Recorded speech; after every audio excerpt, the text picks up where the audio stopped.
As we've been talking about God's design for our spirit, for our minds, our bodies, our relationships, we're going to wrap up by talking about God's design for our soul. And when you think of your soul, it's just a collection of all of those other parts. It's easy to let any one of those parts speak into our identity or take on messages about ourselves that are less than positive or less than true, simply because we're human, right? But especially if we've had an unpleasant relationship, or we struggle with some sort of mental health, or maybe our bodies are failing us in some way, it's easy to let ourselves be defined by that broken relationship, or that depressive episode, or that bad hip, whatever it may be. I often say that I'm my own worst enemy because I let myself dwell on thoughts that I think about myself, or I entertain messages I say to myself that are not true. The only thing that is true is what we've talked about many times, that we were created in the image of God on purpose, for a purpose, and He determines our identity. God cares about way more than our behaviors. And as I think through that, I was remembering a time in 4th grade, I got a big fat red F on a history test. And out of that experience, I started to tell myself, I'm just not good at history. I'm always going to be a bad history student. History is always going to be a struggle for me. And to be honest with you, the rest of my schooling career, history was a struggle for me. But what I have learned recently, we've talked about learning styles and how we're wired. I just didn't learn it the way I needed to learn it. I needed to be able to interact and have a conversation and see pictures of places in history we were learning about, or see the people we were studying about in history, in order for me to be able to understand that information.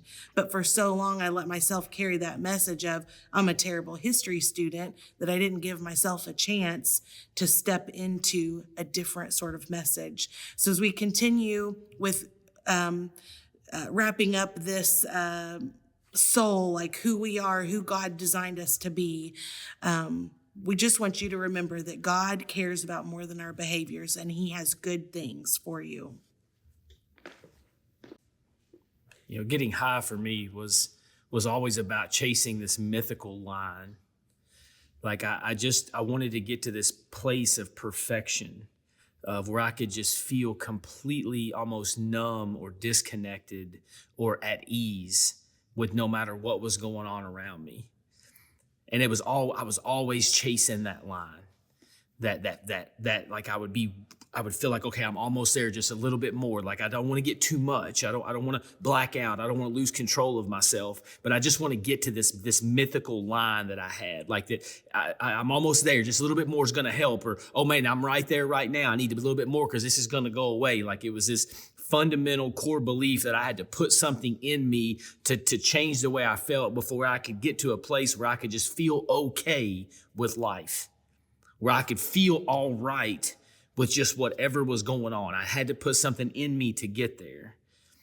And what I come to know about that now is really what I was looking for was peace. I was looking for a way to be at rest, at peace with myself and at peace with the world around me. And as we're finishing up this first level, or this first part of our pathway, of God is interested in more than your behaviors, that He knit us together in our mother's womb, that this is God's design for us. We've looked at all these different things, and today we're going to look at the soul. And if you remember your diagram from the workbook, the soul is the kind of thing that separates all those, or the kind of thing that circles or encompasses all the things. And that's why it's so cool to break down and understand the difference between, what is the difference between the spirit and the soul, because we don't really even know a lot of times. That's not discussed, or at least it wasn't for me when I was growing up, or any kind of context around church. I thought the spirit was like what happened when you die, that it floats up, and the soul was like kind of the same thing. But man, this is what's so powerful to understand the breakdown of these things, and how the soul is a thing that kind of wraps around all of those. And the reason it's powerful is because it's found in a verse in Matthew chapter 11. And this is Jesus talking in Matthew chapter 11, verse 39. And when he lays out, when he lays this out is why it's so cool when you understand the soul kind of wraps up all of those things.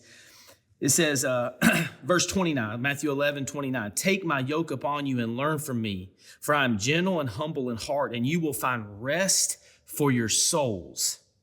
You will find rest for your souls. What I was always searching for, what I was always looking for, was that place of rest or peace or just a calmness from the noise that stayed in my mind.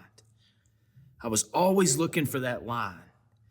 And so, man, knowing that God created all of our bodies and the soul is kind of all of those things, and that he says to take my yoke upon me and you will find rest for your souls. And so understanding this is the picture of what we get a chance to live in recovery, that because I've worked the steps and I've made peace with the relationships that are around me, that I've made amends for the behaviors and the choices that I made, that I'm trying to honor and bring my body in line, that I bring my heart and my soul and I bring all these things into line with how God made them to be, that I can experience real rest, that I can be at peace. And this is something every time I share my story that I struggle with, because it feels like no matter what words that I use to describe that I've found in this journey of recovery that I'm in right now, it feels like every word I use just doesn't seem to paint the picture for what's really taking place. All I know is when I talk to my friends, my friend Robbie says, Matt, if I'd known I could have felt this good, I'd have got sober a long time ago. And the only thing I know to describe it is what Jesus is saying that's available to us. And he says he has a yoke, to take his yoke upon you. And that's an agricultural term of something that was put on an animal to help use in farm work. So there's going to be work to do for us. Like there's things for me to do. I don't stand there and demand for God to heal me. Some of you come from a faith context where you show up and you demand God to heal you. And I would challenge that in saying that if you're demanding God to heal you, that's not faith, that's entitlement. There's sometimes work to be done. There's stories in Scripture where Jesus healed people instantly, but there's also stories in Scripture where Jesus told the 10 lepers, go to the priest. And the Scripture says on their way, as they were walking to the priest, they were healed. There was a man who was blind that Jesus put the mud on and said, now go wash in the pool. And it was as he was washing on his way, as he was taking actions, he was healed. So there's work for me and you to do. There's things that we can do. And that work for me is that I'm trying to bring all these things, all the pieces of me that God made, into alignment with the one, with his will and what his want is. And when all those things come together in line, man, I can experience rest and peace for my soul, because my soul is all of those things. Man, we're so grateful that you have completed.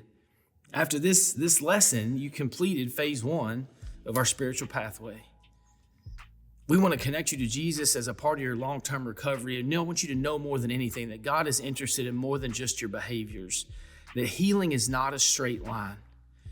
And I have so much admiration for the courage of people who come to treatment, maybe even complete a treatment program, but then when they get out, something happens, they stumble, they fall, and they relapse. For the ones that have the courage to come back, and they don't let that shame drive them, because I believe shame is killing a lot more people than drugs are. Shame isolates us and hides us. And you've completed phase 1 of this spiritual pathway with us. Man, take some excitement in that. Take some stock of what God has helped you learn, or maybe even this, because this has been a lot of my recovery. It's not that I've learned things, but I've had to unlearn a lot of things. You finished phase 1 with us, and we cannot wait to start phase 2 with you, where we unpack and understand kind of what is the Bible, and how can my story and all that I've been through, how can my story fit in God's story? We're so glad you're with us.